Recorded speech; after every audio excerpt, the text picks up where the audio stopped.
I had a patient say to me that do fillers get heavier as one progresses with age?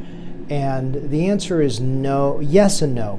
So in the sense, do they start to weigh downwards? Not necessarily, but there are a few points that I think are worth sort of elucidating, and we're talking about temporary fillers that are quote-unquote temporary. I did a video on this, that temporary fillers really are not temporary, they really are permanent, in my opinion. Now there's a percentage that goes away, but there's a percentage that just stays forever, and they build over time. And so this is why there's a mistake when someone goes back and says, hey, it's been a year since I've done fillers, I'm just going to stick more fillers in there because my lips are deflated.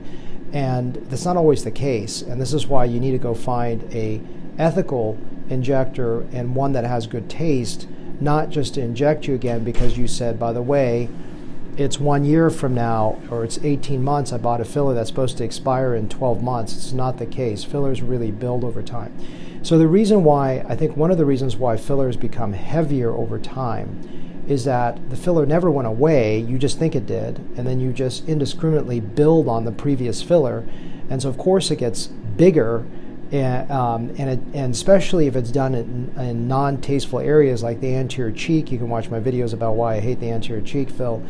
And you just keep doing those areas over and over again, and those areas should not be done. That is a problem. And that's where just poor taste in doing areas that just don't make sense is a real problem. And that's why I think there's a mistaken idea that the fillers are getting heavier.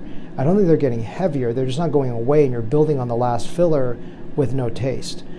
Second reason that may be the case is that fillers around the lower eyelid and the brow area can migrate.